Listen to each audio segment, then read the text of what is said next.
library today. We are reading Library Lion by Michelle Knudsen and illustrated by Kevin Hawkes. And I'll just tell you, this is one of my all-time favorite stories. I love it, and I hope you do too. And we're reading this story because yesterday was the birthday of the two lions from the New York Public Library.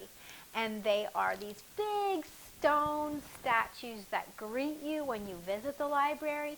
And they have names. Their names are Patience and Fortitude. And yesterday, on May 11th, Patience and Fortitude celebrated their 109th birthday. So this story, I really think it has something to do with those lions. And maybe Michelle Knudsen decided to write this story because she wanted to tell a story about lions at the library. So, as you can imagine, lions at the library might not be such a good idea, although in this story it is a good idea. But one thing that children can do that lions may not be able to do so well is follow the rules. And in the beginning of our story, our lion doesn't know the library rules. But our lion learns that sometimes it's okay to break the rules even when you're in the library. And so do some of the other characters in our story too. So here we go with Library Lion by Michelle Knudsen, illustrated by Kevin Hawkes. And here's our lion, and he's setting out, he's walking, he's leaving the zoo, and he's heading to the library. Where would a lion go if he left the zoo? The library. What a good choice. And here he is. He's entering the main branch. Here's the two lions sitting on their posts outside the library. That's what Patience and Fortitude look like at the New York Public Library. So here they are. And here's Mr. McBee. He works at the circulation desk. He's checking out this little girl's book, and they seem awfully puzzled by the fact that this lion is walking into the library one day. One day, a lion came to the library.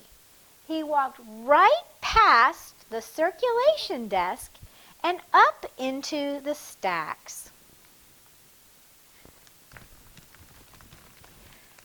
Mr. McBee ran down the hall to the head librarian's office.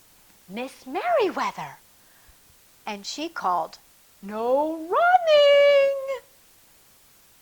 And Mr. McBee said, "But there's a lion in the library."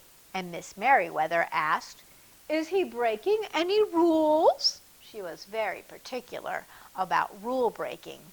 And Mr. McBee said, "Well, no, not really."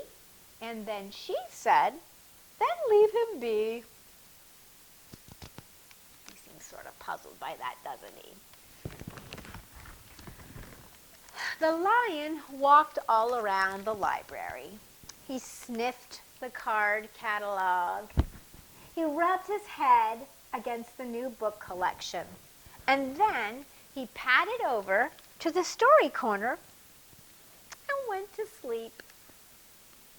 No one was sure what to do. There weren't any rules about lions in the library. And soon it was time for story hour. There weren't any rules about lions at story hour either. The story lady seemed a little bit nervous, but she read out the first book's title in a good, clear voice. The lion looked up. The story lady kept reading. The lion stayed for the next story and the story after that. He waited for another story, but by now the children began to walk away. A little girl told him, "Story hour is over. It's time to go." The lion looked at the children. He looked at the story lady. He looked at the closed books. And then he roared a very loud roar. Can you roar like the lion? I bet you can roar really loud. Oh, this is probably not good. Well, Miss Merriweather came striding out of her office. She demanded, "Who is making that noise?" And Mr. McBee said, "It's the lion." Miss Merriweather marched over to the lion and said, "If you cannot be quiet, you will have to leave." She said it in a very stern voice. "Those are the rules." The lion kept roaring. He sounded sad. The little girl tugged on Miss Merriweather's dress. "If he promises to be quiet, can he come back for story hour tomorrow?" The lion stopped roaring and looked at Miss Merriweather.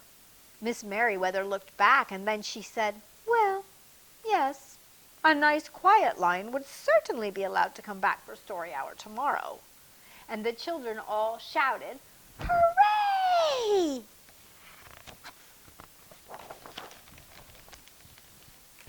So, the next day, the lion came back.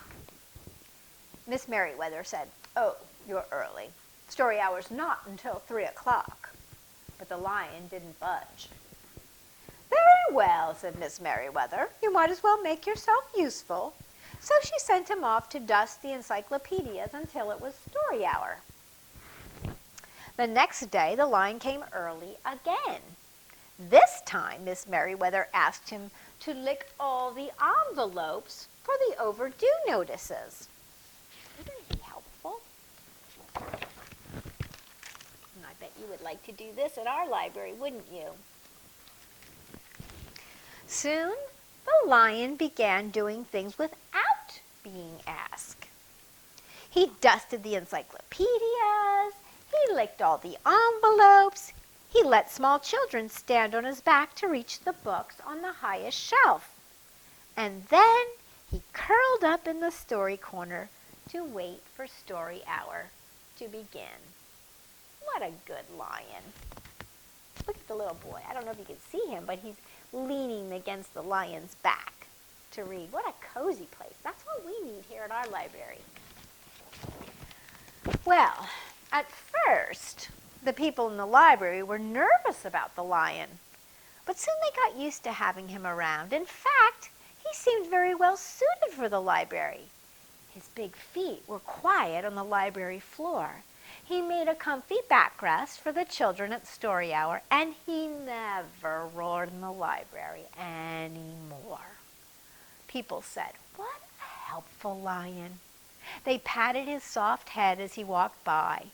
How did we ever get along without him? When Mr. McBee heard that, he scowled. They'd always gotten along fine before. No lions were needed. Lions, he thought, could not understand the rules, and they did not belong in the library.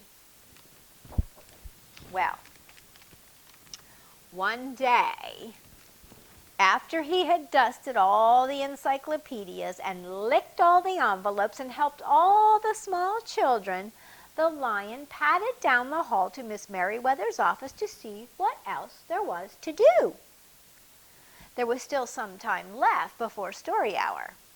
Miss Merriweather said, "Oh, hello, Lion. I know something you can do.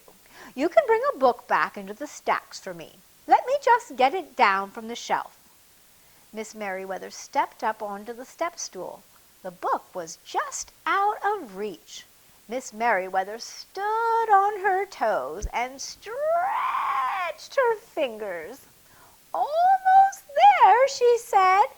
And then Miss Merriweather stretched just a little too far. And, well, you can see what happened.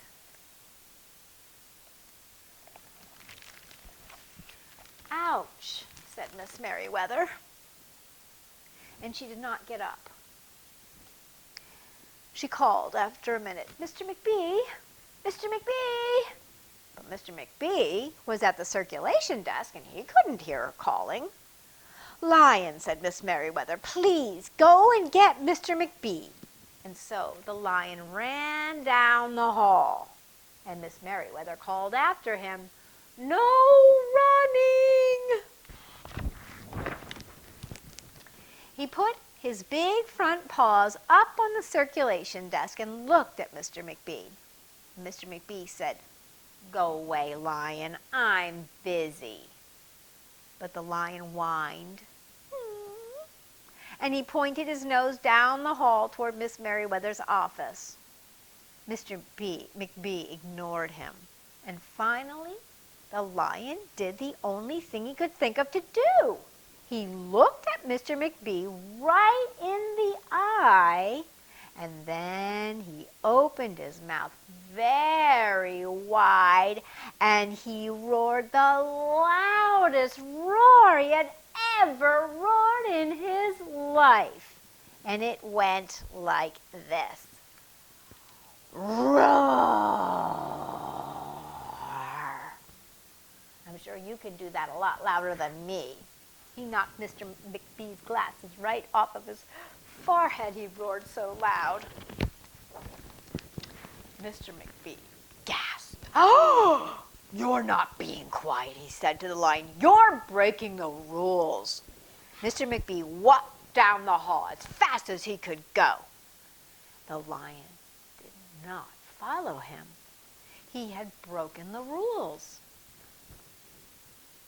He hung his head and walked toward the doors. Mr. McBee did not even notice. Miss Merriweather, he called as he walked. Miss Merriweather, the lion broke the rules. The lion broke the rules. He burst into Miss Merriweather's office. She was not in her chair. Miss Merriweather? He asked. And then he heard a voice from behind her desk. Sometimes there is a good reason to break the rules, even in the library. Now please, go call the doctor. I think I've broken my arm. Mr. McBee ran to call a doctor, and Miss Merriweather called after him, no running!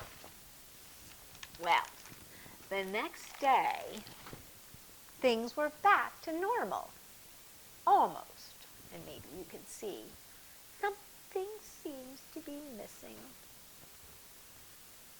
Miss Merriweather's left arm was in a cast. The doctor had told her not to work too hard. Miss Merriweather thought, well, I will have my lion to help me. But the lion did not come to the library that morning. At 3 o'clock, Miss Merriweather walked over to the story corner.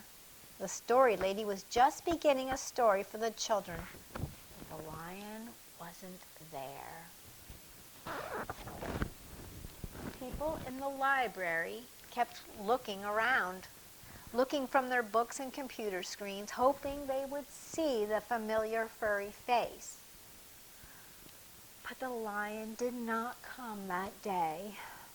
The lion did not come the next day either, or the day after that.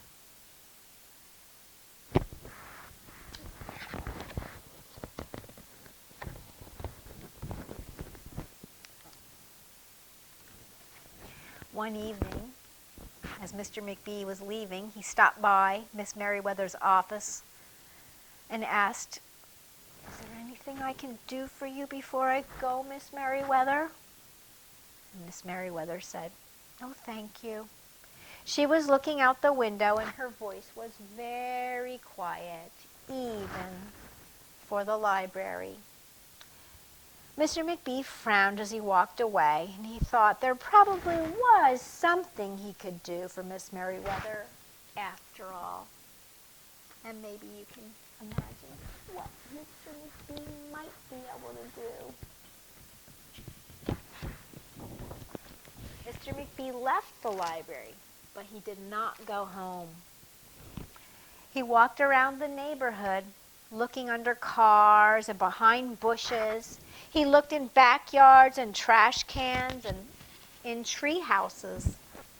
And finally, he circled all the way back to the library. And the lion was sitting outside looking in through the glass doors. "Hello, lion," Mr. McBee said. But the lion did not turn around. "I thought you might like to know," said Mr. McBee, "that there's a new rule at the library. No roaring allowed unless you have a very good reason. Say if you're trying to help a friend who's been hurt, for example." The lion's ears twitched. He turned around. But by then, Mr. McBee was already walking away. The next day, Mr. McBee walked down the hall to Miss Merriweather's office. "What is it, Mr. McBee?" asked Miss Merriweather in her new, sad, quiet voice. "Well, I thought you'd like to know," said Mr. McBee, "that there's a lion in the library." And Miss Merriweather jumped up from her chair and ran down the hall. Mr. McBee smiled and called after her, "No running." But Miss Merriweather didn't listen. Because sometimes there was a good reason to break the rules, even in the library. Aww. It would be nice to have a lion for our library, wouldn't it? Yes, indeed. Well, I hope you enjoyed our story about Library Lion. And I'm going to put a little coloring page on our website that you can access. And maybe you want to color the Library Lion. It's either Patience or Fortitude from the New York Public Library. All right. Well, thanks for joining me today, guys. And have a great day. And I'll see you next time. All right.